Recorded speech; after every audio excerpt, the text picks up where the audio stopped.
আমি আমার নিজেকেও আপনাদেরকে আল্লাহর তাকওয়া অবলম্বনকে অনুরোধ জানাচ্ছি। যেই তাকওয়া অবলম্বন করে আল্লাহ তাআলা আমাদেরকে যে কোনো বিপদ থেকে উদ্ধার করার ওয়াদা তিনি দিয়েছেন। আর আল্লাহ থেকে উত্তম ওয়াদাকারী, সত্য ওয়াদাকারী আর কেউ নেই। তিনি তার ওয়াদা অবশ্যই বাস্তবায়ন করবেন। জগতের বুকে অনেক সমস্যায় নবী রাসূলগণ পতিত হয়েছেন, সবাইকে আল্লাহ তাআলা উদ্ধার করেছেন তাকওয়ার কারণে, এবং সবাইকে সর্বশেষ বড় মুসিবত থেকে ওই তাকওয়ার কারণে উদ্ধার করবেন। আল্লাহ তাআলা কোরআনে কারীম বলেছেন, তিলকাল জান্নাতুল্লাতী নুরিসু মিন ইবাদিনা মান কানা তাকিয়া। আমার বান্দাদের মধ্যে যারা মুত্তাকি তাদেরকে আমরা জান্নাতের ওয়ারিস বানাবো। মুত্তাকি না হলে কেউ জান্নাতে যেতে পারবে না। তাকওয়ার এলিমেন্টস পরিপূর্ণ না হলে জান্নাতে যেতে পারবে না। ময়লা নিয়ে জান্নাতে যাওয়া যাবে না। গুনাহ, বেদাত, শিরক, কুফর, নিফাক এগুলি নিয়ে কেউ জান্নাতে যেতে পারবে না। এগুলির মধ্যে কিছু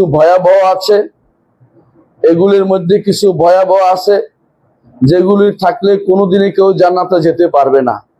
তা হচ্ছে, কারো মধ্যে যদি নিফাক থাকে, কারো মধ্যে যদি কোনো কুফর থাকে, কারো মধ্যে যদি কোনো শিরক থাকে, তাহলে সে কোনোদিনই জান্নাতে যেতে পারবে না। আবার কিছু আছে ময়লা, এই সমস্ত ময়লার মধ্যে জান্নাতে যাওয়ার প্রতিবন্ধক তার মধ্যে কিছু আছে, যেগুলো আপনি যদি দীর্ঘদিন হয়তো আপনি আযাব ভোগ করবেন, অথবা আল্লাহ তাআলার রহমতে কারো সুপারিশে অনুমতি প্রাপ্ত হলে কেউ সুপারিশ করবে, অথবা আল্লাহ তাআলা তাকে বাঁচিয়ে দিবেন। বিভিন্ন কারণে হয়তো সে পার পেয়ে যাবে, কিন্তু কোনোদিন কোনো ব্যক্তি পূর্ণ মুত্তাকির অবস্থায় না গিয়ে জান্নাতে যেতে পারবে না। তাকওয়ার বিরোধী প্রত্যেকটি কাজ জান্নাতে যাওয়া বিরোধী। তাকওয়ার বিরোধী প্রত্যেকটি কাজ জান্নাতে যাওয়া বিরোধী। যদি জান্নাতে যেতে দেরি হয়, এটাকে সহজ দেরি মনে করেন না। দুনিয়ার বুকে আমরা বিপদ আপদে অনেক সময় এতই অধৈর্য হয়ে পড়ি, হয়তো সেটা কয়েক বছর বা কয়েক মাস, কিন্তু সেখানে কয়েক হাজার বছর হয়তো আপনাকে আগুনে জ্বলতে হবে, হাসরের মাঠে অবস্থান করতে হবে। এসব মূল কারণ হচ্ছে তাকওয়া বিরোধী যে প্রবণতা আমার মধ্যে এসেছে, সেটা থেকে মুক্ত হতে পারি নাই, দুনিয়ার বুকে মুক্ত হওয়ার সুযোগ হয় নাই। এই জন্য প্রত্যেক খতিব সবসময় তিনি খুতবা দিয়ে শুরুতেই এই কথা বলেন যে ইত্তাকুল্লাহ, আল্লাহ তাকওয়া অবলম্বন করুন। এই তাকওয়া না হলে আপনি কোনোদিন জান্নাতে যেতে পারবেন না। এই জন্য আল্লাহ নিজে বলে দিয়েছেন, তিলকাল জান্নাতুল্লাতী নুরিসু মিন ইবাদিনা মান কানা তাকিয়া। আমাদের বান্দাদের মধ্যে যারা তাকওয়ার অধিকারী হবে তাদেরকে জান্নাতের ওয়ারিস বানাবেন তিনি। আর তাকওয়ার যদি কোনো অধিকারী হতে হয়, জান্নাতের ওয়ারিস হতে হয়, তাহলে অন্তরটা পরিপূর্ণ পরিচ্ছন্ন হতে হবে। শিরক থেকে, কুফর থেকে, বেদাত থেকে, গুনাহ থেকে পরিপূর্ণ না হওয়া পর্যন্ত জান্নাতে যেতে পারবেন না। আল্লাহ তাআলা এর জন্য বলছেন, ইয়াউমা লা ইয়ানফাউ মালুন ওয়ালা বানুন ইল্লা মান আতাল্লাহা বিকলবিন সালিম। সেদিন সম্পদও কাজে লাগবে না। দুনিয়াতে অনেক সম্পদ রেখে গেছেন, আল্লাহর রাস্তায় কাজে লাগান নাই, সেগুলি কাজে লাগবে না। কিন্তু যেগুলো আল্লাহ হাতে দিয়ে দিয়েছেন সেগুলো কাজে লাগবে। আল্লাহর হাতে দিয়ে দিয়েছেন সেগুলি কাজে লাগবে, কিন্তু যেগুলো আপনি রেখে গেছেন সেগুলি আপনার কোনো কাজে লাগবে না। যদি না আপনার সন্তান আপনার জন্য দান করে থাকে, তাহলে সেটা কাজে লাগবে, কিন্তু আপনি রেখেই চলে গিয়েছেন সেগুলি সেদিন কোনো কাজে লাগবে না। সন্তানও সেদিন কাজে লাগবে না, কিন্তু যদি নেক সন্তান হয় সেটা আপনার কাজে লাগবে। দুনিয়াতেও আখিরাতেও কাজে লাগবে। দুনিয়াতে কাজে লাগবে, আপনার নাম যশ হবে, আপনার পক্ষ থেকে তিনি ইলম বিতরণ করবে, আপনার জন্য দোয়া করবে। আখিরাতে এই দোয়া আপনার কাজে লেগে যাবে। রাসূলুল্লাহ সাল্লাল্লাহু আলাইহি ওয়াসাল্লাম বলেছেন, হাসরের দিন কোন ব্যক্তি দেখবে যে তার আমল নামায় এত আমল যুক্ত হয়েছে থেকে, সেটা এত কিছু করেনি, তখন বলবে ইস্তিগফার ওয়ালাদিকা লাক, তোমার সন্তান তোমার জন্য যে ইস্তিগফার করেছে, ক্ষমা প্রার্থনা করেছে, সেটা তোমার কাজে জমা হয়েছে। সন্তানকে সম্পদে পরিণত করুন, আপনার সন্তানকে সম্পদে পরিণত করুন।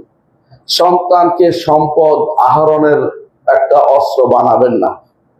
আমরা যেটা করি সবচেয়ে বেশি পছন্দ করি, ওই সন্তানকে, যে সন্তান চাকরি করে, টাকা পয়সা দিতে পারে, রোজগার করতে পারে, বিশাল একটা পোস্টে আছে, এর বিপরীতে ওই সন্তানকে পছন্দ করুন যে সন্তান দিনদারিতে শ্রেষ্ঠ, যে সন্তান ফজরের সালাতে হাজির হয়, যে সন্তান মসজিদে আজান দিলে তার শরীরের মধ্যে বিভিন্ন অনুভূতি হয়, সে ঘরে থাকতে পারে না।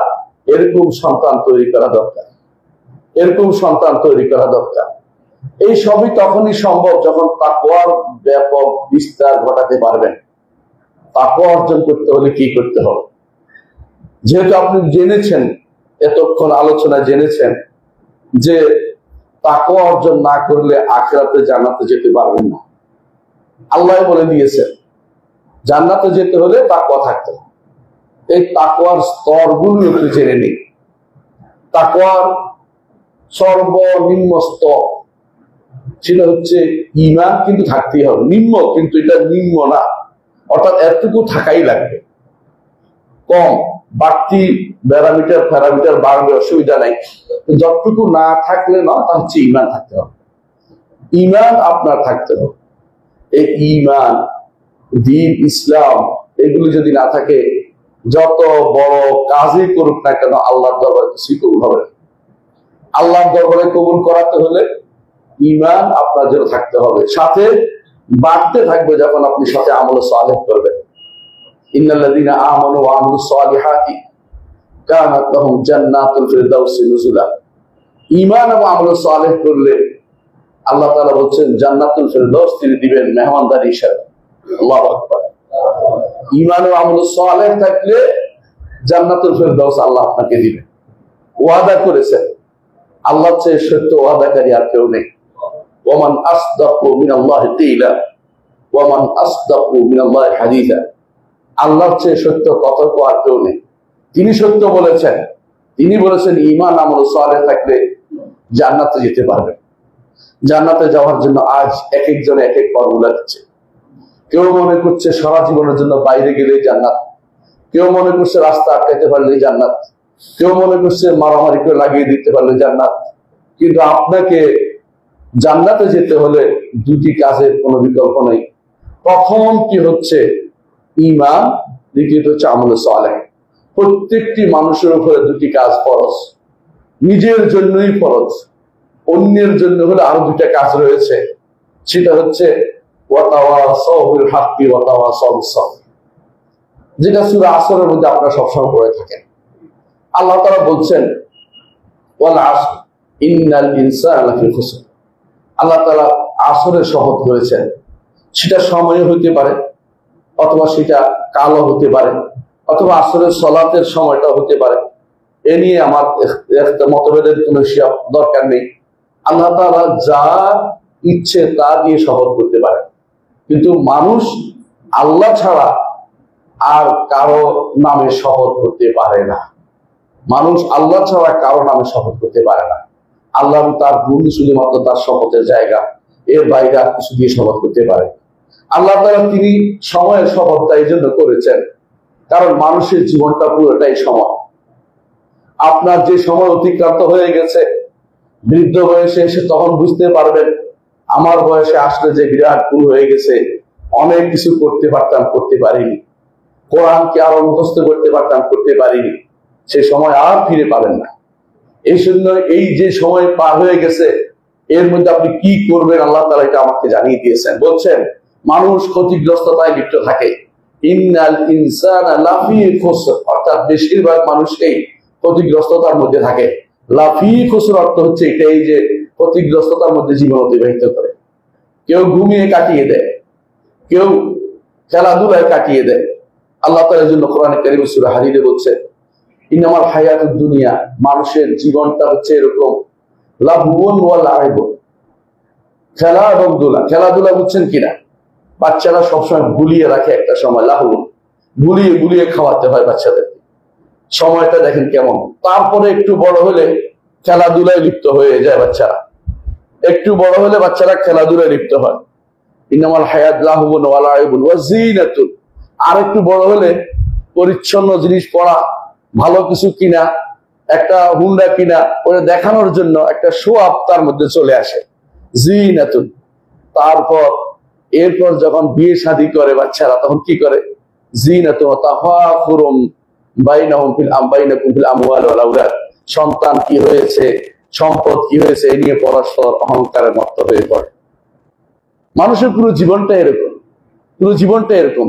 ছোট কালে ভুলে থাকে, তারপর খেলাধুলা লিপ্ত থাকে, তারপরে দেখা গেল সে সৌন্দর্যবর্ধক কাজে লিপ্ত থাকে। এরপরে পুরো সময়টা থাকে আমার এই আছে, সেই আছে, আমার ওইটা আছে, ওইটা আছে, একটা অহংকারমূলক জীবন সে যাপন করে। আল্লাহ তাআলা কোরআনে কারীমে আমাদের পুরো জীবনে একটা চিত্র তুলে ধরেছেন।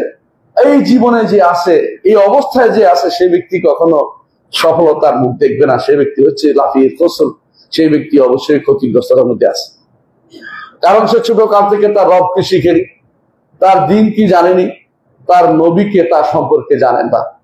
অনেক ছাত্র পাবেন, অনেক বন্ধু পাবেন আপনার সমাজে, অনেকে তার সন্তানকে আল্লাহ সম্পর্কে জ্ঞান দেয়নি, মুহাম্মদুর রাসূলুল্লাহ সাল্লাল্লাহু আলাইহি ওয়াসাল্লামকে পরিচয় তুলে ধরে নাই, কোনোদিন সে তুলে ধরেনি, সিরাতের একটা বই সে পড়ে নাই।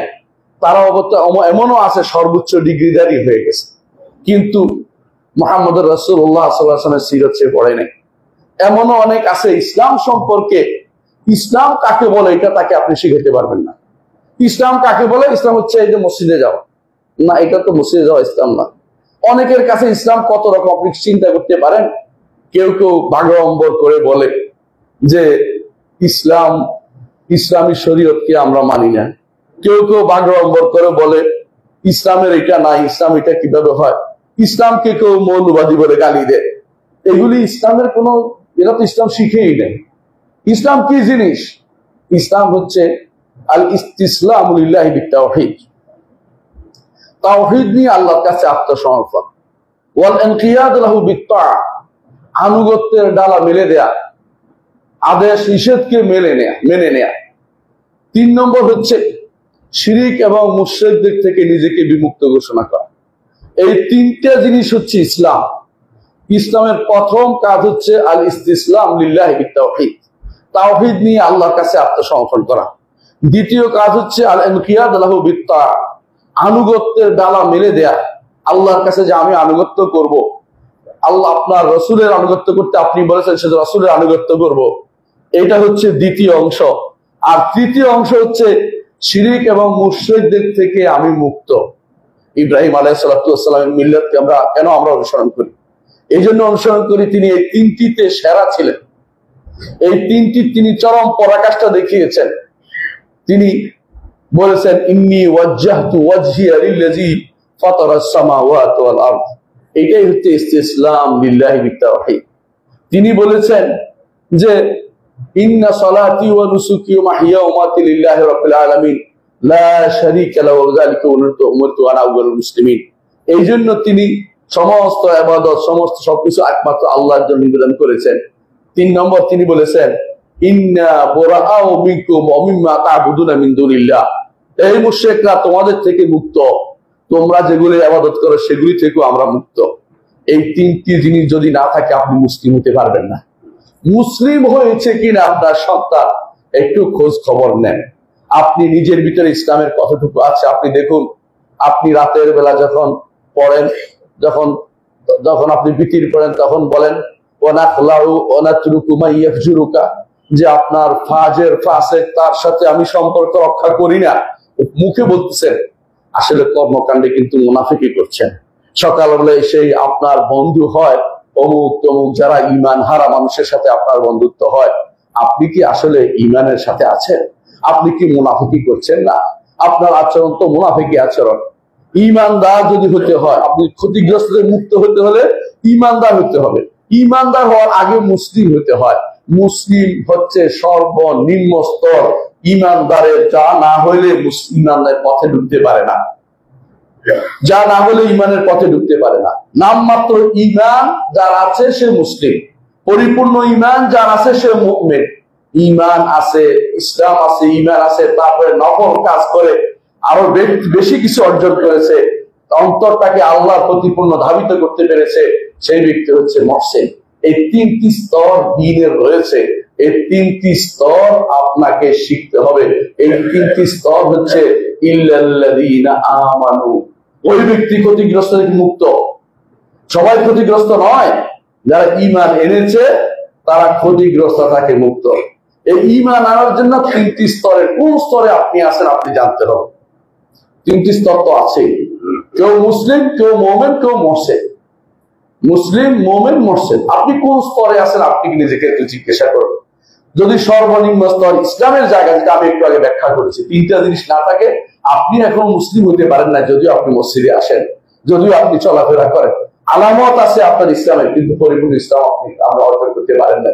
মসজিদে এসে সিজদা করেন, কখনো কখনো রাজনৈতিক সালাত আদায় করেন, কিন্তু আপনি কখনো কখনো দেখা যাবে, অথবা কোরবানি দেন, আপনি এত সব কোরবানি আপনি দেন, হাদিয়া দেন মানুষকে কোরবানি দেওয়ার জন্য, যদিও ইসলামে একজনের কোরবানি আরেকজনের দেওয়ার, এই ভাগ করে কোরবানি দেওয়ার নিয়ম ইসলামে নেই, তারপরে আপনি দিচ্ছেন, তারপরে এই সিস্টেমে দিচ্ছেন। অর্থাৎ অনেকে দেখা যায় বিদেশ থেকে টাকা এনে 10 জনের পক্ষে কোরবানি দিয়ে দিচ্ছেন, 10 জনের কোরবানি একজনের দেয় কি করে, এটা কোথেকে পাইছে? সেটা হচ্ছে ব্যক্তিরা 7 জন হতে পারে, কিন্তু আপনি কোরবানি করছেন কার নামে নির্ধারিত হতে হবে, বিনা নামে কোরবানি হয় নাকি? এগুলি অনেক সময় দেখা যায়, শরীয়তে এগুলো অনুমোদন করে না, তারপরে সেগুলো চালিয়ে যাচ্ছে। মনে রাখতে হবে আপনাকে, আপনার কাজটা আসলে ইসলামিক হচ্ছে কিনা আপনাকে জানতে হবে। আপনি নিজে মুসলিম হয়েছেন কিনা আগে দেখো। নবীরা এই জন্য বলতেন ফালা তামুতুন্না ইল্লা ওয়া আনতুম মুসলিমুন, মুসলিম না হয়ে মারা যেও না। ন্যূনতম আপনার মধ্যে ইসলামের চরিত্র আছে কিনা একটু খোঁজ নেন। পরিপূর্ণ ইসলাম আপনার মধ্যে তো পরের কথা, ন্যূনতম ইসলামের অবস্থা আছে কিনা। পরিপূর্ণ ইসলাম হলে আপনি মুমিন হবেন। যে ব্যক্তি মুমিন হবে আর যে ব্যক্তি মুহসিন হবে, সেই ব্যক্তি সরাসরি জান্নাতে চলে যাবে, তাদেরকে কেউ আটকাতে পারবে না। এর প্রমাণ হাদিসে রাসূল সাল্লাল্লাহু আলাইহি ওয়াসাল্লাম। হাদিসে রাসূল সাল্লাল্লাহু আলাইহি ওয়াসাল্লাম, যে ব্যক্তি ফরআইজগুলি আদায় করবে, যেই ব্যক্তি ফরআইজগুলি আদায় করবে, আপনি জানেন যে ব্যক্তি ফরআইজগুলি আদায় করে হারামগুলি ছেড়ে দেয়, ঈমানটা ঠিক রাখছে, ফরআইজগুলি আদায় করছে, হারামটা ছেড়ে দিছে, সেই ব্যক্তি ওই সাহাবীর মতো যে সাহাবী রাসূলের দরবারে এসে বলেছিলেন, ইয়া রাসূলুল্লাহ, আপনার লোক এসে আমাদেরকে জানিয়েছে দিনে রাতে 5 ওয়াক্ত সালাত আছে। রাসূলুল্লাহ সাল্লাল্লাহু আলাইহি ওয়াসাল্লাম বলেন যে হ্যাঁ, এটাই আমি এটাই বলছি, আমার লোকে ঠিক বলেছেন। তখন ওই লোক বলেছিলেন যে আমি একটু বাড়াবো না, একটু কমাবো না। এরপর হাদিসের লম্বা ইতিহাস, আমি সেদিকে যাব না।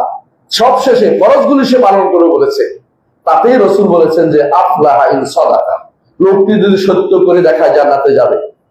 এবং রাসূলুল্লাহ সাল্লাল্লাহু আলাইহি ওয়াসাল্লাম শেষে অন্য হাদিসের পড়া এটাও আসছে, দাখালাল জান্নাতা ইন সাদাকা, যদি সে এটাই করে বেড়ায় জান্নাতে যেতে পারে।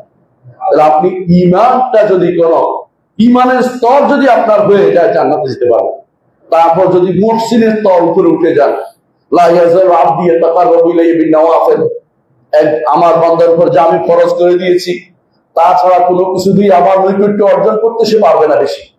বেশি নৈকট্য অর্জন করতে হলে ফরজের প্রতি গুরুত্ব দিতে হবে, এটা বলেছেন।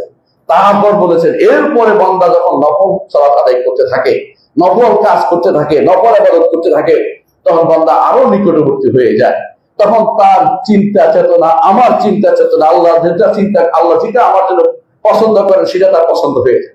আল্লাহর পছন্দের বাইরে তার হাত চলে না, পা চলে না। এটা হাদিসে কুদসিতে তিনি আল্লাহ তাআলা বলে দিয়েছেন। তখন এই বান্দার স্তর হয়ে যায় মুহসিনের স্তর। মুহসিন যারা, আল্লাহ বলছেন ইন্নাল্লাহা ইউহিব্বুল মুহসিনিন, মুহসিনদেরকে আল্লাহ ভালোবাসেন।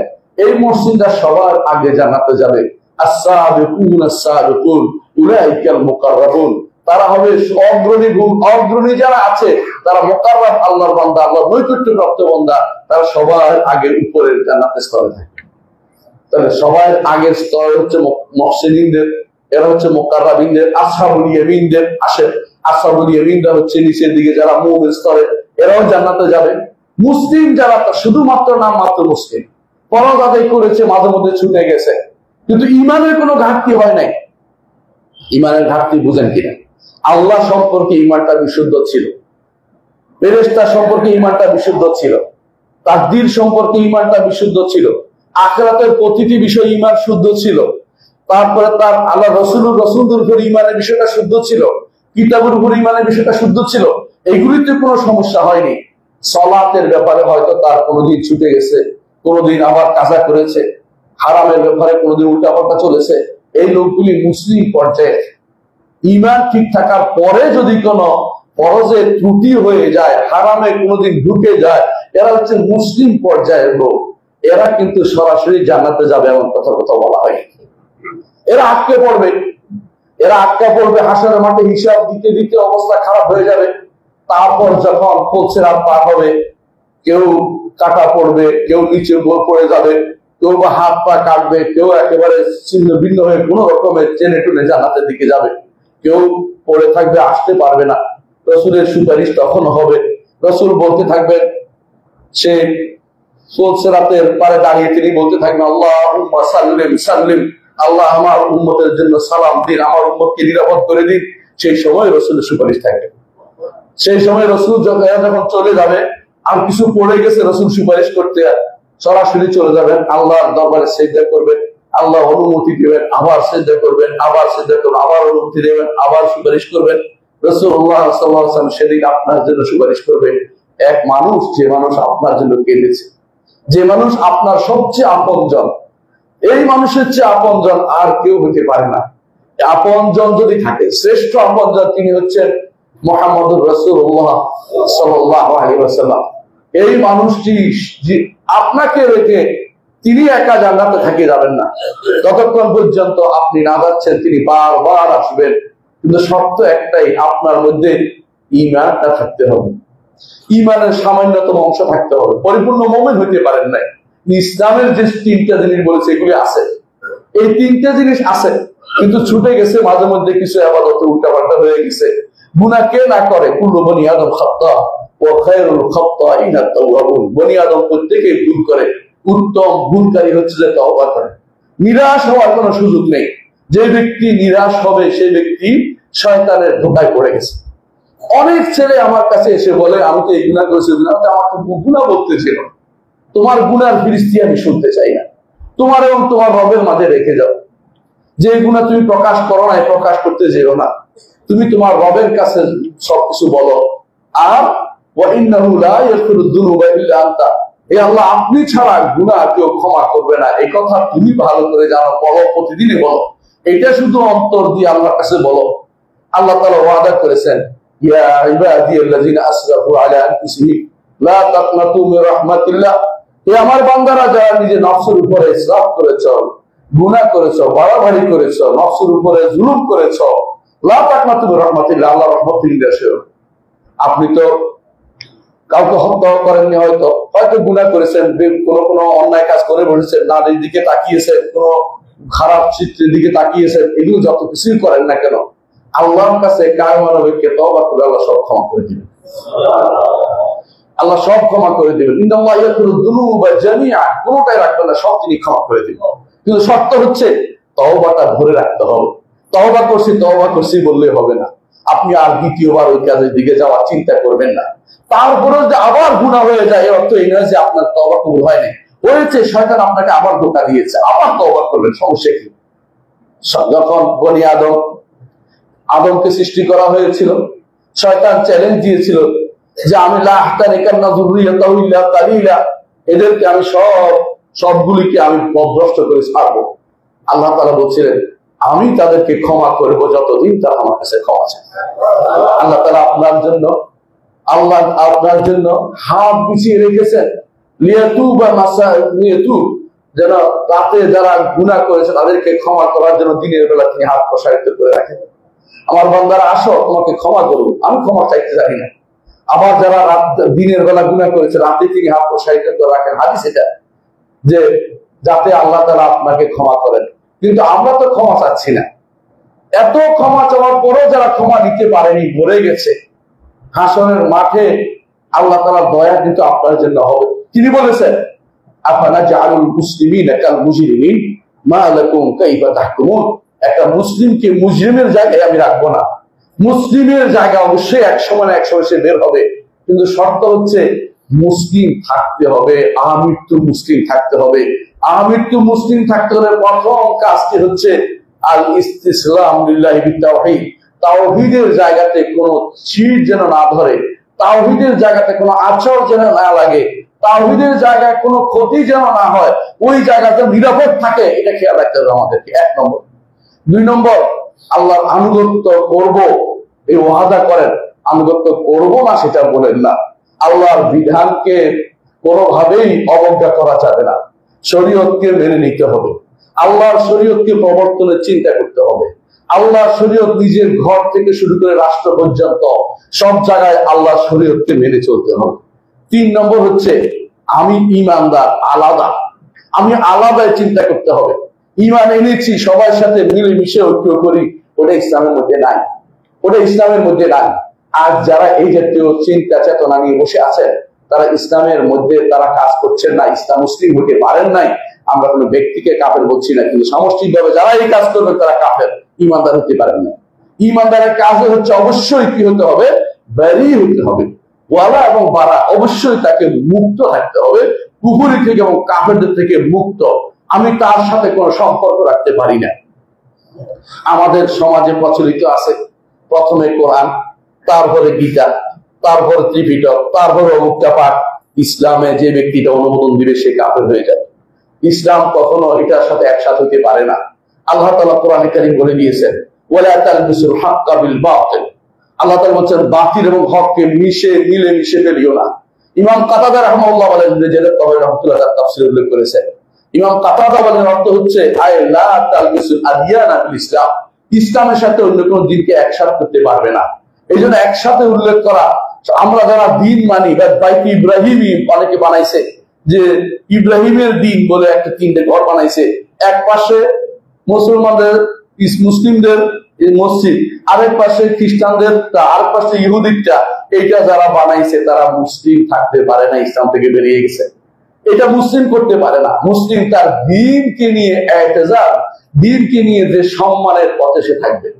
কেন সেটা বললাম, আমাদের তো হারানোর সব, ওরা তো কাফের, ইহুদি নাসারা যে কাফের কোনো সন্দেহ নেই। ওরা যে কোনো জিনিস ছাড়তে পারে, যে কোনো জিনিস নিয়ে চলতে পারে। আমরা যারা মুসলিম, আমরা যদি ওদের সাথে মিশে যাই, আমাদের তো শেষ হয়ে গেলাম। আমরা তো আলাদা একটা জাতি, আমাদের মুসলিম, এইটা তো পরিচয় রইল না। আমরা তো যে কোনো জায়গায় মিশে গেলাম। ওরা বাতিল যে কোনো জায়গায় ঢুকতে পারে, কিন্তু হক কোনোদিন যে কোনো জায়গায় ঢুকতে পারে না। হক হক আলাদা থাকতে হয়। হক হক যখন আসছে, ইসলাম যখন আসছে, অন্য সবগুলি বাতিল হয়ে গেছে।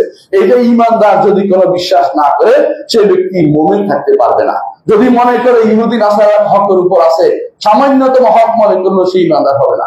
ইহুদি নাসারা, ইসলাম আসার পরে ইহুদি নাসারাদের কোনো গ্রন্থের দিকে তাকানোর কোনো সুযোগ নেই, এগুলি পড়ানোর কোনো সুযোগ নেই। মুহাম্মদ রাসূলুল্লাহ সাল্লাল্লাহু আলাইহি ওয়াসাল্লাম প্রথম ইহুদিদের সাথে বা নাসারাদের সাথে মিল করে কথা চলতে পছন্দ করতেন। কেন? তখনও ইসলাম পরিপূর্ণ হয়নি।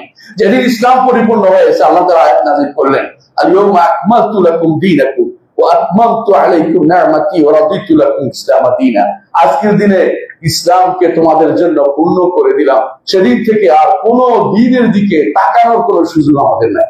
কোন দ্বীনের দিকে তাকানোর সুযোগ না। তাদের কোনো গ্রন্থ পড়া যাবে না, তাদের সাথে তাদের কিছু আমাদের মধ্যে শেয়ার করা যাবে না, তাদের কোনো বানানো কোনো নীতি আমাদের ঢুকানো যাবে না। আমরা তাদের বানানো নীতি ঢুকানোর সুযোগ, সেটা আমরা সংবিধিবদ্ধ করে ফেলেছি। আমরা যে সমস্ত জিনিস সংবিধিবদ্ধ করে ফেলেছি, এগুলি ইসলামের সাথে পরিপূর্ণ সাংঘর্ষিক। আমাদের সংবিধানে যে সমস্ত জিনিসগুলো আছে, ইসলাম এগুলি কখনো অনুমোদন করে না। ইসলামে কখনো এই যে আপনারা যেটা ঢুকিয়ে ফেলেছেন যে সমাজতন্ত্র, সোশ্যালিজম ইসলামে নাই। সোশ্যালিজম ইসলাম হইতে পারে না। ইসলামিক সোশ্যালিজম নাম দিলে ইসলাম হয়ে যাবে না। এটা কোনোদিন হাস্যকর জিনিস ছাড়া কিছুই নয়, এটা হতে পারে না। তারপরে ইসলামের নাম দিচ্ছেন আপনারা যে সেকুলারিজম, এটাও ইসলামে নাই।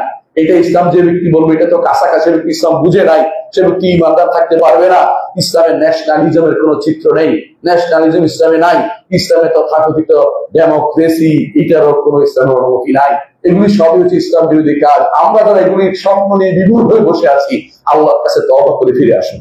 এগুলি ইসলামের বাইরের জিনিস, ইসলামে ঢুকানোর চেষ্টা করবেন না। ইসলামের সাথে মিলে যাচ্ছে, এটা আমাদের নীতি নয়। আমাদের নীতি হচ্ছে ইসলাম পরিপূর্ণ বাইরের সমস্ত নীতি পরিচর্য এইটা যতক্ষণ না হবে আপনি এর ভিতরে আপনি প্রবেশ করতে পারবেন না। আপনি অবশ্যই মনে রাখতে হবে আপনার ইসলাম কাফের এবং কাফেরদের যাবতীয় নীতি থেকে নিজেকে বিমুক্ত ঘোষণা করতে হবে। আপনারা পড়েছেন 10টি কাজে ইসলাম থেকে মানুষ বেরিয়ে যায়।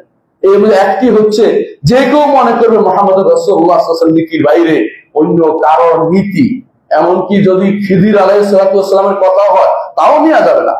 তার অর্থ হচ্ছে যারা খিজির মতো, তিনি তো নবী ছিলেন, আমি বিশ্বস্ত মতে বিশুদ্ধ মতে তিনি নবী ছিলেন, অনেকে তাকে ওলি বলেন, বিশুদ্ধ মতে তিনি নবী ছিলেন। তো নবী থাকার পরে খিজিরের মতো তার থেকে আমরা নিতে পারতেছি না, তাহলে কাফেরদের নীতি কাফেরদের মতবাদ কিভাবে আমরা নিজের মধ্যে আনতে পারি? ইসলাম এটা কোনোভাবে অনুমোদন করে না, এটা আমাদেরকে জানতে হবে। তাহলে প্রথম কাজ, যদি ক্ষতিগ্রস্ততা থেকে মুক্ত থাকতে হয়, প্রথম কাজ কি করতে হবে? ইল্লাল্লাযীনা আমানু, ঈমান আনতে হবে। ঈমান আনার কথা বললে অনেকেই বলেন আমার বাপ দাদা 14 গোষ্ঠী আলেম ছিল, আমার 14 গোষ্ঠী ঈমানদার ছিল, এই বিরাট ফিরিস্তি টানতে চেষ্টা করে।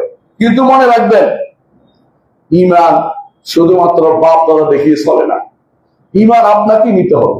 ঈমান কাকে বলে? প্রত্যেকটি মানুষ নিজের মধ্যে ঈমানের অনুভূতি আছে কিনা দেখুন। ঈমান কাকে বলে?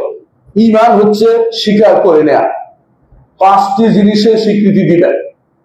আল্লাহর সত্তার স্বীকৃতি দিবেন, আল্লাহর কর্মের স্বীকৃতি দিবেন, আল্লাহর নাম ও গুণের স্বীকৃতি দিবেন, আল্লাহর অধিকারের স্বীকৃতি দিবেন। এই 5টি জিনিসের স্বীকৃতি যদি দিতে পারেন আপনি ঈমানদার হতে পারবেন। ঈমানদার হতে হলে আপনার আল্লাহ তাআলাকে মানতে হবে এক, তিনি একজন স্রষ্টা আছেন, যিনি সব কিছু সৃষ্টি করেছেন। আর দ্বিতীয়ত মানবেন তার কর্ম আছে, তার কর্ম জগতের সব কিছু তার কর্ম, তিনি ব্যতীত কেউ সৃষ্টি কিছু করে নাই, কোনো কিছু কেউ করতে পারে না, তিনি যদি না করেন, তিনি সবকিছু করেন, এটা ঈমান রাখতে হবে। তারপরে আল্লাহর নাম এবং গুণ। আল্লাহর নাম সম্পর্কে আল্লাহ বলেছেন ওয়ালিল্লাহিল আসমাউল হুসনা ফাদউহু বিহা, আল্লাহর সুন্দর সুন্দর নাম আছে, সেগুলো দিয়ে তাকে ডাকো। আল্লাহর সুন্দর সুন্দর নাম দিয়ে আল্লাহ তাকে ডাকতে বলেছেন।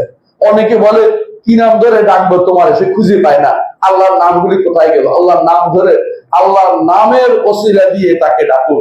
আল্লাহ আপনি রহমান, এই ওসিলা দিয়ে ডাকছি, আপনি আমাকে রহমত করুন। এইভাবে আপনি একটা একটা করে নাম অর্থ বুঝে আল্লাহর কাছে সেটা ওসিলা দিয়ে আহ্বান জানাবেন, আল্লাহ তাআলা সেটা কবুল করবেন।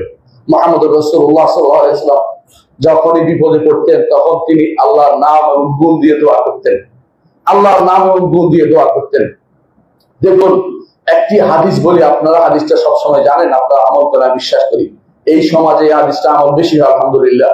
ছিল হচ্ছে মান রাসূলুল্লাহ সাল্লাল্লাহু আলাইহি ওয়াসাল্লাম বলেছেন, মানুষ যখন কোনো বিপদে পড়ে যায় তখন যদি সে বলে আল্লাহুম্মা ইন্নী আবদুকা ওয়া ইবনু আবদিকা ওয়া ইবনু আমাতিকা নাসিয়াতি বিয়াদিকা মাদুন ফিয়া হুকমুকা আদলুন ফিয়া কাদাউকা, হে আল্লাহ আমি আপনার দাস, দাসের ছেলে, দাসীর ছেলে, অর্থাৎ আমি একেবারে দিনহীন, আমি কেউ না, আমি সবচেয়ে বেশি নিকৃষ্ট একটা ব্যক্তি, দাস দাসী, আপনার দাস দাসীর ছেলে আমি নিজেও দাস, আমার বাবাও দাস, আমার মাও দাসী, আমি এত নিজেকে দিনহীন ভেবে আল্লাহর সামনে পেশ করছেন।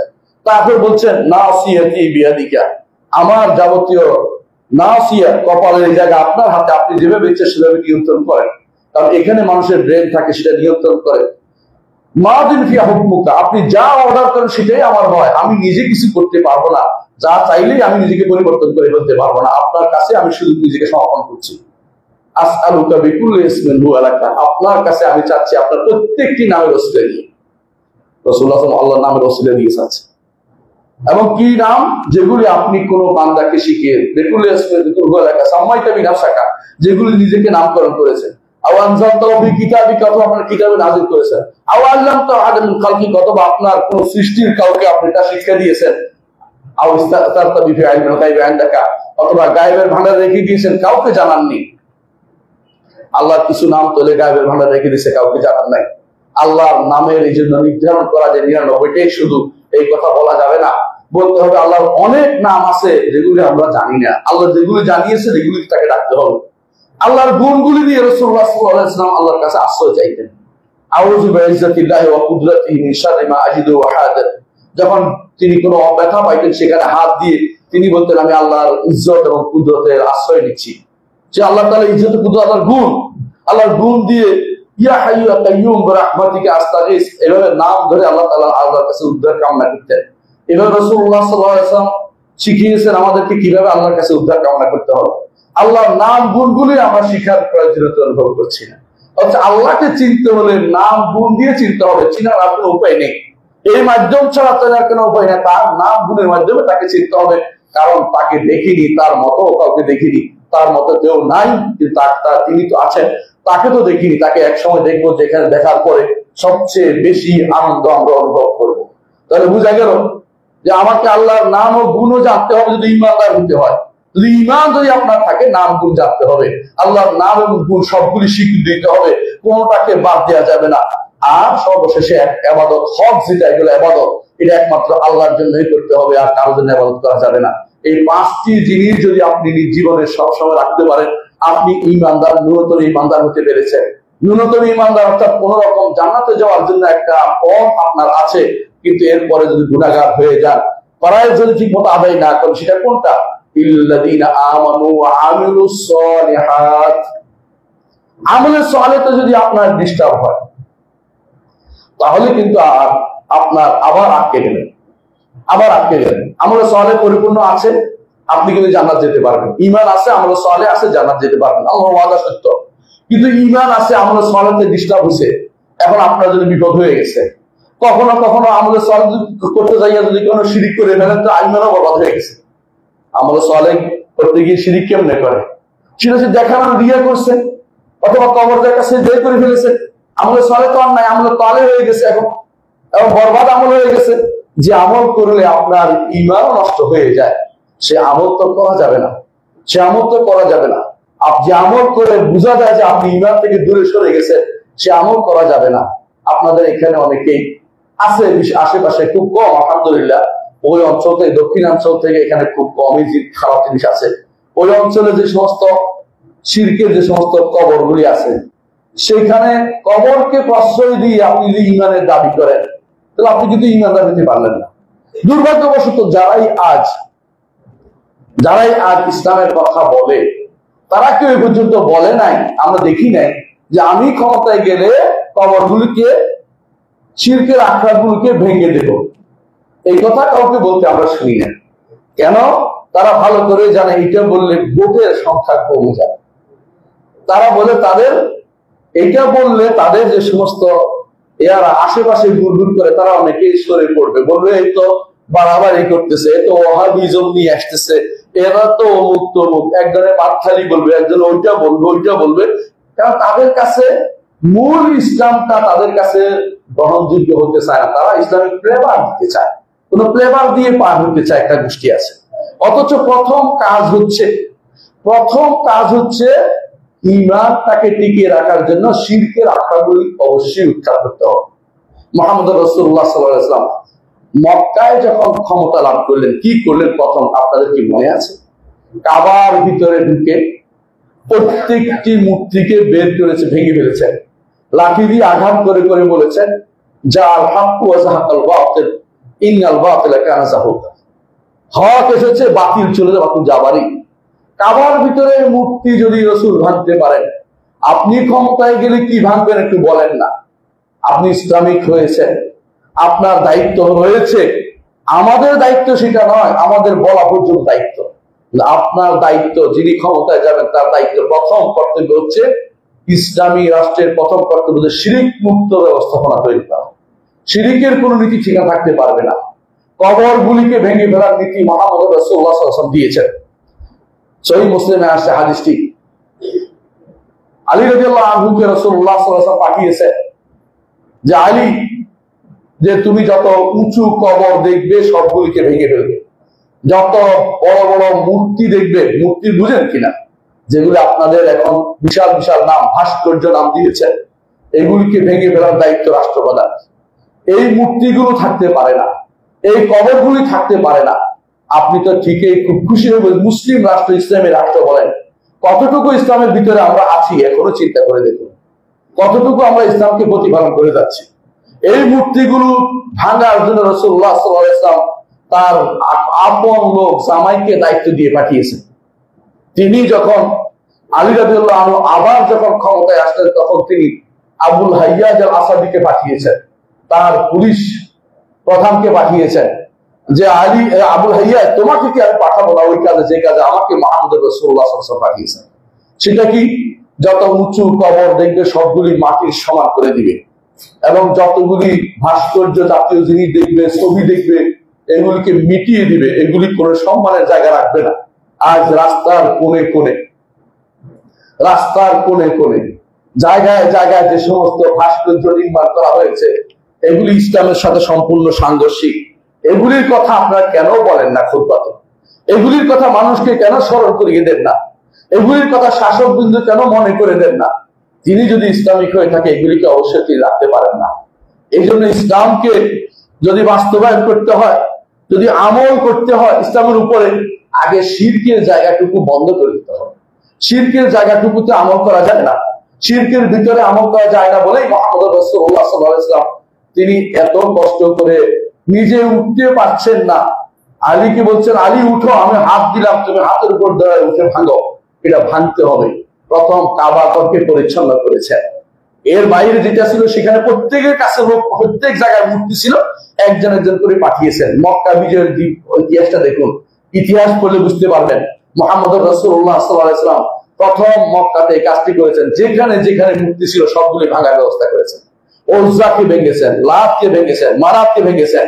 তারপর তিনি বলেছেন এবার ইসলাম, এরপর বলেছেন জাজিরাতুল আরবে মুশরিকদের কোনো স্থান হবে না। তিনি বলছেন জাজিরাতুল মুশরিকরা থাকতে পারে না। শুধু শিরিক নয়, মুশরিকদের অবস্থানও তিনি কমিয়ে দিয়েছেন। আজ আমরা এমন এক অবস্থানে আছি, অনেকে ইসলামের পরিচয় দিতেও লজ্জাবোধ যেন করছে। নিজে ইসলামের পরিচয় নিজেকে বলতেছে আমি আধুনিক, আমি তথাকথিত, আমি লিবারাল, এই জাতীয় কথাবার্তা বলতে আরম্ভ শুরু করে দিয়েছে।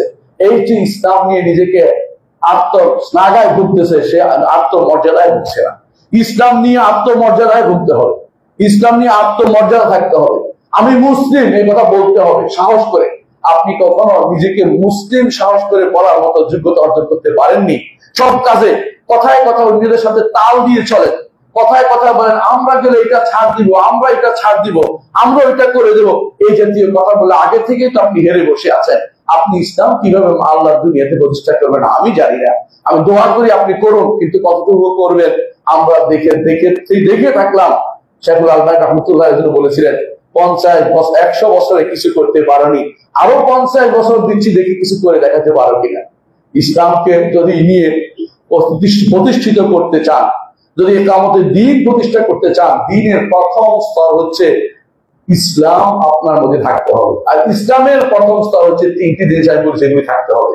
এগুলি থাকার পরে এরপরে আপনি যখন ঈমান ঠিক থাকবে, আমল সালেহ ঠিক, আল্লাহ তাআলা ওয়াদা করেছেন ওয়াদাল্লাহুল্লাযিনা আমানু ওয়া আমিলুস সালিহাতি মিনকুম, আল্লাহ তাআলা ওয়াদা করেছেন তোমাদের মধ্যে যারা ঈমান আমল সালেহ করবে আল্লাহ তাআলা তাদেরকে ইস্তাখলিফাহুম ফিল আরদি, জমিনের বুকে তাদেরকে প্রতিষ্ঠিত করবেন, তাদেরকে জমিনের বুকে প্রতিষ্ঠিত করবেন।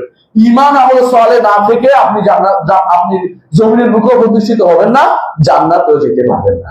জান্নাতে যাওয়া আপনার জন্য সুদূর পরাহত বিষয়। সুতরাং 2 নম্বর কাজ করতে হবে, ঈমানকে আগে ঠিক করতে হবে। যদি কোনো ক্ষতিগ্রস্তদের মুক্ত হতে হয় 2 নম্বর কাজ কি করতে হবে? আমলে সালেহ করতে হবে। আমলে সালেহ কিভাবে বুঝবেন? আমলে সালেহ হচ্ছে মুহাম্মদ রাসূলুল্লাহ সাল্লাল্লাহু আলাইহি ওয়াসাল্লাম যা করেছে তা আমলে সালেহ। রাসূল যা করেননি তা আমলে সালেহ না। রাসূল খুতবা দিয়েছেন, আমরা খুতবা দিচ্ছি। রাসূল রাস্তা আটকাইছেন না, আমরা আটকাবো না। আমরা এই পদ্ধতি শিক্ষা দিই। বুঝাতে পারছি কথাটা? মুহাম্মদ রাসূলুল্লাহ সাল্লাল্লাহু আলাইহি ওয়াসাল্লাম যা যা করেছেন সেটাই আমলে সালেহ। রাসূলুল্লাহ সাল্লাল্লাহু আলাইহি ওয়াসাল্লাম করেন নাই, আমলে সালেহ হয়নি। এমনকি যদি রাসূল যেটা বলেছেন সেটাও করতে পারেন, যে আমলে সালেহের জন্য সাহাবায়ে কেরাম করেছে কিনা দেখবেন, সেটাও হতে পারে। রাসূল বলেছেন মা আনা আলাইহি ওয়া ইয়াউম আসহাবি, আমি এবং আমার সাহাবীরা যার উপর আছে। তাহলে আপনি দেখতে পান যে সাহাবীদের কোনো কিছু পান কিনা, আকার পান কিনা সেটাও দেখতে পারেন। খলিফা রাশেদরা কেউ করেছে কিনা সেটাও দেখতে পারেন। তারপরে এর নিচে আর যাওয়া যাবে না, এর নিচে আর কারো আদর্শ আমাদের আদর্শ হতে পারে না। আমলে সালেহ যদি হতে হয় আপনাকে মুহাম্মদ রাসূলুল্লাহ সাল্লাল্লাহু আলাইহি ওয়াসাল্লামের আদর্শ কর্মকাণ্ডের উপর আপনার কর্মকাণ্ড থাকতে হবে। এটা হলো আমলে সালেহ। আল্লাহর জন্য হতে হবে এবং রাসূলের আদর্শ মোতাবেক হতে হবে। লিয়াবলুয়াকুম আইয়ুকুম আহসানু আমালা, উত্তম আমল কার, এই পরীক্ষা করার জন্য দুনিয়াতে আল্লাহ তাআলা আমাদেরকে পাঠিয়েছেন। উত্তম আমলের এই উত্তম উত্তম আমলের পরিচিতি দিয়েছেন, তাবেইন আব্বা তাবেইনের পরিচয় দিয়েছেন। তারা বলেছেন আয়ে উত্তম আমল হচ্ছে আখলাসাহু ওয়া আসওয়াবাহু, কোনটা একমাত্র আল্লাহর জন্য হয়েছে আর কোনটা একমাত্র রাসূলের তরিকা মোতাবেক হয়েছে, এটা শুধু উত্তম আমল হবে। এর বাইরে উত্তম আমল যদি কেউ সারা দিনও বলেন, উত্তম আমল হবে না। মাস অমুকের জন্য, মাস ফর কাজা, মাস ফর অমুক, এগুলি কোনোদিন উত্তম আমল হতে পারে না। কারণ এই সিস্টেম ইসলাম কোনোদিন ছিল না। আপনি এটা দিয়ে ইসলামে কায়েম করার চিন্তা করেন না, এগুলি ইসলামে ছিল না। এগুলি হচ্ছে শো আপ, মানুষকে দেখানোর জন্য। এগুলি ইসলামে কোনো উপকার কেউ করতে পারবে না, এগুলি ইসলাম হয় না। এগুলি আপনার মন মতো পদ্ধতি, এগুলি বানানো বর্ষরিকদের বানানো পদ্ধতি, মাও সেতুদের বানানো পদ্ধতি। এগুলি ইসলামের ভিতরে আপনি কে ঢুকিয়ে দিল? আপনি কেন একবার চিন্তা করেন আমি যেটা করছি ইসলাম কতটুকু আমার জন্য এগুলি সঙ্গত পদ্ধতি, কেন করছি এটা, কেন করতে যাচ্ছি? অনেকগুলো কাজ আপনি হঠাৎ করে বলেন, আপনি জিজ্ঞাসা করেন না আলেমদেরকে যেগুলি গ্রহণ করা যাবে কিনা। আপনি হয়তো এমন লোকদেরকে জিজ্ঞাসা করেন যারা এই ঘটনায় আগে থেকে নিপতিত রয়েছে, এদেরকে জিজ্ঞাসা করে আপনি আমলগুলি করে যান। এগুলি ইসলামের কোন নীতির ভিতরে পড়ে না। আপনার হয়তো মনোভূত হয়নি আমার কথাটি, কিন্তু কথাটাই সত্য। আপনি এমন কোন কাজ করবেন না যেটা মুহাম্মদ রাসূলুল্লাহ সাল্লাল্লাহু আলাইহি ওয়াসাল্লাম করেননি অথবা তার সাহাবীরা করেননি। ইসলামের প্রথম এই সমস্ত মার্চ নিয়ে এসেছিল কারা? বাগীরা, বিদ্রোহীরা ওসমান রাদিয়াল্লাহু আনহুর বিরুদ্ধে এই সমস্ত মার্চ করেছিল। তারা মিশর থেকে চলে এসেছে, মদিনা ঘেরাও করেছে। কোন সাহাবী সেখানে ছিল না, আলহামদুলিল্লাহ, কোন সাহাবী সেখানে অস্তিত্ব ছিল না। এই জন্য খারিজদের মধ্যে কোন সাহাবী পাওয়া যায়নি, অথচ সেখানে শত শত হাজার হাজার সাহাবী জীবিত ছিলেন। কোন সাহাবী খাওয়ারিজদের মধ্যে ছিল না। তারা ছিল গৌরবহীন, আশেপাশে যে সমস্ত মানুষ দিন জানতো না, এরাই শুধুমাত্র ওসমান রাদিয়াল্লাহু আনহুর বিরুদ্ধে বিদ্রোহ করেছে। এই সিস্টেম ইসলামে নাই যে আপনি যেটা করবেন যে রাসূলুল্লাহ সাল্লাল্লাহু আলাইহি ওয়াসাল্লাম আদর্শের বাইরে চলবে। মুহাম্মদ রাসূলুল্লাহ সাহাবীরা এটা করেন নাই এবং এটা কিয়ামত পর্যন্ত দিন হইতে পারে না। ইমাম মালিক রাহমাতুল্লাহ আলাইহির জন্য বলেছেন যে যেই আমল রাসূলের সাহাবীরা করেননি, এই আমল তোমরা কোনোদিন করিও না, কারণ কিয়ামত পর্যন্ত এটা কোনোদিন আর রাসূলের দ্বীন হইতে পারে না। রাসূলের সাহাবীরা করেনি, এটা আপনি করতে পারবেন না। মহব্বতের জায়গা, রাসূলুল্লাহ সাল্লাল্লাহু আলাইহি ওয়াসাল্লাম রাসূলকে ভালোবাসতেন কিনা, তার সাহাবীরা তাকে ভালোবাসতেন কিনা? অবশ্যই ভালোবাসতেন, কিন্তু ভালোবাসার নাম করে কতক্ষণ দাঁড়িয়ে, কতক্ষণ বসে, কতক্ষণ গোল হয়ে, কতক্ষণ জশ্নে জুলুস করে তারা এই পদ্ধতি তারা আবিষ্কার করেনি। আপনি এই পদ্ধতি আবিষ্কার করতে পারেন না। আমরা আশ্চর্য হই অনেককে যারা এগুলি নিয়ে কথা বলে না। এগুলি বললে তাদের কাছে হয়তো মনে হতে পারে আমরা মানুষদের বিরক্তি তৈরি করেছি। আরে বিরক্তি তো হয়েই আছে তারা, আমি তাদের বিরক্তি করলাম কোথায়? তারা তো আকীদাগত বিভ্রান্তিতে লিপ্ত, তারা বিদআতে লিপ্ত, তারা শিরকে লিপ্ত। আপনি তাদের সাথে কিসের ঐক্য করতে যান? আপনার কি ইমানের কি সমস্যা আপনি বুঝতে পারেন না? ইমানের কোথায় সমস্যা? ইমান নিয়ে আপনি আত্মমর্যাদা বোধ নেই। আপনি বুঝতে পারছেন আপনার এখন যে কোনো মূল্য ঐক্য করা দরকার। আপনার এখন তথাকথিত রাজনীতি বাটফারিকে আপনি প্রাধান্য দিচ্ছেন। এই সমস্ত রাজনীতি ইসলামে নাই। ইসলামে যে রাজনীতি, সুন্দর রাজনীতি, শাসক কিভাবে রাষ্ট্র পরিচালনা করবে, এটা নাম হচ্ছে ইসলামী রাজনীতি। আপনি রাজনীতি নাম দিয়ে তথাকথিত ইউরোপিয়ানদের নীতি নিয়ে ইসলামী রাজনীতি নাম দিয়ে ক্ষমতায় যাওয়ার বিভিন্ন পদ্ধতি কসরত আবিষ্কার করে এখন সেটাকে ইসলামী পদ্ধতি আবিষ্কার বানাচ্ছেন। এটা ইসলামী পদ্ধতি কোনোদিন হতে পারে না। ইসলামী পদ্ধতিকে একটু খুঁজে বেড়ান, একটু পড়া দরকার। এলেম না থেকে এগুলি করা দরকার। এই জন্য আলেম যারা, তারা কোনদিন এগুলিকে সমর্থন করে না। বেশিরভাগই ওই সমস্ত আলেম যারা গর্ত থেকে উঠে এসেছে, এই সমস্ত আলেমরা এই সমস্ত পদ্ধতি আপনাকে জানাবে। ইল্লাল্লাযীনা আমানু ওয়া আমিলুস সালিহাত, ঈমান থাকতে হবে, আমল সালেহ থাকতে হবে, ক্ষতিগ্রস্ত হতে হবে। এই দুইটা হচ্ছে ব্যক্তি জীবনে লাগবে, প্রত্যেকটি মানুষের লাগবে। ইয়া আইয়ুহাল্লাযীনা আমানু কু আনফুসাকুম ওয়া আহলিকুম নার, নিজেকে বাঁচাও, পরিবারকে বাঁচাও। আল্লাহ তার নির্দেশ এটা, নিজেকে বাঁচাও, পরিবারকে বাঁচাও। আমার ক্ষমতা যতটুকু অতটুকুর মধ্যে আপনার জন্য ওয়াজিব করেছে, এর বাইরে ওয়াজিব আপনার জন্য নয়। আপনি যেটা পারবেন এটা করবেন, এর বাইরে যেটা আপনি পারবেন না এটা করতে আল্লাহ তাআলা আপনাকে নিতে দেন নাই। লা ইউকাল্লিফুল্লাহু নাফসান ইল্লা মা আতাহা, আল্লাহ তাআলা একজনকে যা দিয়েছেন এর বাইরে তার উপর কোনো দায়িত্ব দেন নাই। ক্ষমতা যতটুকু অতটুকু আল্লাহ তাআলা কর্তব্য বলেছেন, ক্ষমতার বাইরে কর্তব্য আল্লাহ তাআলা আপনাকে দেন নাই। যেটা আপনি করতে পারবেন না ওটার দরকার নাই, এটা শুধু বলতেও পারেন না, অন্তর দিয়ে ঘৃণা করে রাখবেন, এর নিচে যেতে পারবেন না। তিনটার একটা, কিন্তু ক্ষমতা আছে আপনার নিজেকে সংশোধন করার ক্ষমতা আপনার আছে, আপনার পরিবারকে হাত দিয়ে সংশোধন করার ক্ষমতা আপনাকে আছে। সন্তান নামাজ পড়ে না, থাপ্পড় দিতে পারবেন। পাশের বাড়ির লোকে নামাজ পড়ে না, থাপ্পড় দিতে পারবেন? কখনো পারবেন না, কারণ এটা শরীয়ত বলে না। থাপ্পড় দিয়ে তাকে সোজা করতে বলে, তাকে মুখে বলতে পারছেন না, অন্তর দিয়ে ঘৃণা করবেন। কেন ঘৃণা করবেন? সবচেয়ে দুর্বল ইমানের পরিচয় এটা। কিন্তু আপনাকে নিয়মের বাইরে উঠে যেটা আপনার নয় ওটা কাঁধে নিবেন না, ওটা আপনার দায়িত্বের ভিতরে পড়ে না। প্রত্যেকটি মানুষ যদি তার ক্ষমতা অ্যাক্সেস করে, আমি যেখানে ক্ষমতা আছে, একটা পরিবার, প্রত্যেকটি মানুষের পরিবারের সদস্য, পরিবারের যদি আপনি ঠিক করে দেন, রাষ্ট্র সমাজ সব ঠিক হয়ে যাবে। এমনকি পরিবারে ঠিক করতে পারেন না, উপরে উঠে গেছে, আপনার উপরে যারা আছে মেম্বারদের দায়িত্ব হচ্ছে তার ইউনিট গুলো দেখাশোনা করা, চেয়ারম্যানের দায়িত্ব হচ্ছে তার আশেপাশে যারা আছে তার অধীনস্থ তাদেরকে দেখাশোনা করা। এদের দায়িত্ব, উনি কিন্তু দায়িত্ব মুক্ত হতে পারবেন না। ওনার অধীনে যদি কোনো গুনার কাজ হয় উনি আল্লাহর কাছে জবাবদিহি করবেন, কারণ তিনি ক্ষমতাবান ছিলেন। ঠিক অনুরূপ ভাবে যিনি এলাকার বড় কেউ হবেন, ডিসিএসপি হবেন, ওদের দায়িত্ব এলাকাকে নিয়ন্ত্রণ করা, তাদের দায়িত্ব হচ্ছে, এই দায়িত্ব আমি কাঁধে নিব না, আমি কাঁধে নিব না। মূর্তি ভেঙে ফেলার দায়িত্ব আমার নয়, এটা রাষ্ট্রের দায়িত্ব। রাষ্ট্র না করলে আল্লাহর কাছে জবাবদিহি করতে হবে। আমার বলার দায়িত্ব আমি বলে যাচ্ছি। এটি ইসলামী শরীয়ত সুন্দর কম্বিনেশন করেছে, ক্ষমতা এবং কর্তব্যের মধ্যে সুন্দর, আবার দায়িত্ব এবং কর্তব্যের মধ্যে সুন্দর একটা কম্বিনেশন ইসলামে রয়েছে। আপনি মন মতো কোনো কিছু চালাতে পারবেন না। নিজের মধ্যে যেটা করা যায় অন্যের মধ্যে করতে গেলে কিছুদিন ভাবতে হয় আপনাকে। সেটার নাম হচ্ছে আর তাওয়াসিবিল হক, হকের দাওয়াত আপনাকে দিতে হবে। আমি ঈমান এনেছি, আমি ঈমান এনেছি, আমরা সালেহ করছি, তা যথেষ্ট নয়। পাশের লোককে আসুন ভাই সালাতের মধ্যে আসুন বলতে হবে আপনাকে, আসুন এই জিনিসটা পরিত্যাগ করুন। বলতে পারেন না, অন্তত ঘৃণা করতে হবে আপনাকে। যে অন্যায় করে যাচ্ছে, অনবরত সুদ খেয়ে যাচ্ছে, কথা বলে শুনে না, তাই বলে তার সাথে আপনার সমাজ চলতে পারে না। এটা আপনাকে অবশ্যই তাকে পরিত্যাগ করতে হবে। তাকে অবশ্যই তার সাথে আপনার সম্পর্ক, অন্তরঙ্গ সম্পর্ক থাকতে পারবে না। দাওয়াত চলবে, দাওয়াত দিতে না পারলে তাকে বর্জন করতে হবে। এটাই শরীয়তের নীতিমালা। এই নীতিমালা বর্জন করার পরে এখন আপনার উপরে জুলুম আসবে, অত্যাচার আসবে, কষ্ট হবে, বিপদ আপদ আসবে। এই বিপদ আপদে আপনাকে আল্লাহর জন্য ধৈর্য ধারণ করতে হবে। আপনি দেখেছেন মুহাম্মদ রাসূলুল্লাহ সাল্লাল্লাহু আলাইহি ওয়াসাল্লামের সাথীরা মক্কাতে কারো উপরে কিছু করে নাই, শুধু নিজেরাই বলছে লা ইলাহা ইল্লাল্লাহ, নিজেরা বলছে লা ইলাহা ইল্লাল্লাহ, আল্লাহ ব্যতীত কারো কোনো মাবুদকে আমরা কোনো কারো মাবুদ মানি না, কাউকে আকাবাদ করব না, এটাই বলেছে। তারা লা তো ভাঙে নাই, মানা তো ভাঙে নাই, ওজা ভাঙে নাই, কিন্তু তাদেরকে কিন্তু ছাড়ে নাই। কাফেররা তাদেরকে ছাড়ে নাই। কেন ছাড়ে নাই? কারণ কাফেররা চেয়েছে যে এইটা যদি জিতে যায়, যদি তাওহীদ জিতে যায়, আমাদের এগুলি থাকবে না। দিন দিন এই যে ছোট ছোট বাচ্চাগুলি সব ইসলাম গ্রহণ করছে, এরা যদি বড় হয়ে যায় আমাদের এই মূর্তিগুলির অবস্থা খারাপ হয়ে যাবে। যুদ্ধের ময়দানে এই জন্য আবু জাহাল বলে বসলো, আবু সুফিয়ান তখন ইসলাম গ্রহণ করে তিনি বলে বসলো, ও লোহবর, ও বলেন জয়ধ্বনি হোক। রাসূলুল্লাহ সাল্লাল্লাহু আলাইহি ওয়াসাল্লাম এখন চুপ থাকা যাবে না, ওটা কথা বলো, কথা বলো। ওমর রাদিয়াল্লাহু আনহু দাঁড়িয়ে বললেন, আল্লাহু আ'লা ওয়া আজাল, আল্লাহ বড়, আল্লাহ সর্বোচ্চ, আল্লাহ সবচেয়ে সম্মানিত। কিন্তু এর আগে বারবার বলতেছিল আবু সুফিয়ান, তখন ইসলাম গ্রহণ করেন, তিনি বলতেছিলেন আবু বকর মরে গেছেন, মুহাম্মদ মরে গেছে, আবু বকর মরে গেছে, ওমর মরে গেছে। রাসূল বলেন চুপ থাকো, কথা বলো, এখানে কথা বলো না, এখানে কথা। কিন্তু যখন আল্লাহ তাআলার শানে আঘাত এসেছে, যখন বললো ও হবো, রাসূল চুপ থাকার কথা না, কথা বল, এখানে কথা বলা যাবে, এখানে চুপ থাকতে পারবে না, এখানে তোমাকে বলতে হবে।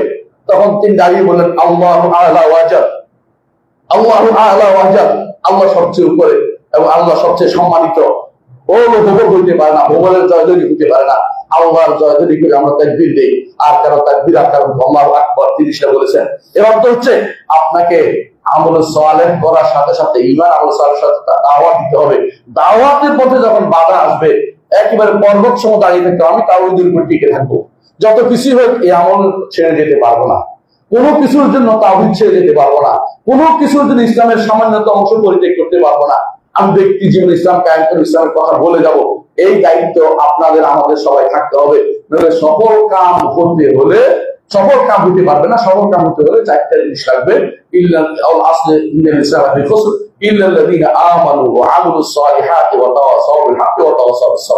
প্রথম দুইটা নিজের জন্য, সেই দুইটা নিজে অপরকে কিভাবে দাওয়াত দিবেন, কিভাবে সবর করবেন, একে অপরকে তাওয়াসিবিস সবর, নিজে সবর নয় শুধু, আরেকজনকে সবরের উপদেশ দিবেন যে ভাই দ্বীনের উপর অটল থাকো, দ্বীনকে ছেড়ে যেও না। দুনিয়ার ফিতনায় ভরে গেছে, দুনিয়ার মানুষ এখন শুধু ফিতনায় নিপতিত। কত ফিতনা যে আসছে হিসাব করতে পারবেন না। কাদিয়ানি ফিতনা আসছে, এরপরে আসছে হাদিস অস্বীকারের কাদি ফিতনা, এরপরে আসছে যে মানুষদেরকে কাম তাকফির বলার ফিতনা, এরপরে বোমাবাজির ফিতনা। ফিতনার কোনো শেষ নাই। এই সমস্ত ফিতনা থেকে বাঁচতে হলে আপনাকে ঈমান, আমলে সালেহ এবং তাওয়াসিবিল হক ওয়া তাওয়াসিবিস সবর করতে হবে, এবং মুহাম্মদ রাসূলুল্লাহ সাল্লাল্লাহু আলাইহি ওয়াসাল্লাম তার সাহাবীদের আদর্শ মেনে চলতে হবে। এই সাহাবীদের আদর্শ মানার নামই হচ্ছে মানহাজ। আকীদা এতক্ষণ বলেছি, এখন মানহাজের কথা বললাম। যতক্ষণ পর্যন্ত আপনার কর্মকাণ্ড কোন সাহাবীদের সাথে মিলবে না, রসুলের আমলের সাথে মিলবে না, আপনি মানহাজের মধ্যে নেই, আপনি মানহাজের বাইরে চলে গেছেন। মানহাজে কেন থাকতে হবে? রসুল বলেছেন আমার উম্মত ৭৩ ভাগে বিভক্ত হবে, এর মধ্যে তারাই শুধু নাজাত পাবে একটি দল, সেটা কারা? যারা আমি এবং আমার খলিফাদের মানহাজে থাকবে, আমার সাহাবীদের মানায়, তারাই শুধু নাজাত পাবে। আপনাকে খুঁজতে হবে আপনি প্রত্যেকটি কাজে যে আমি এটা দলিল কোথায় পেয়েছি, এটা কি সাহাবীদের কাজ ছিল কিনা, এটা তাবেঈদের কাজ, ইমামদের কাজ ছিল কিনা, ইমামরা কোনো অনুরোধ করেছে কিনা, কোন কিতাবে আছে কিনা, নাই আমি নিজের পক্ষ থেকে জোর করে বলে দিচ্ছি। এর অর্থ হচ্ছে আপনি মানহাজ বিভ্রান্ত। আকীদা ও মানহাজে আমাদের পরিশুদ্ধি দরকার। আল্লাহ আমাদের বুঝার তৌফিক দান করুন। আকুলু কাওলি হাযা ওয়া আস্তাগফিরুল্লাহ লি ওয়া লাকুম ওয়া লিসাইরিল মুসলিমিন আস্তাগফিরুহু ইন্নাহু হুয়াল গাফুরুর রাহিম।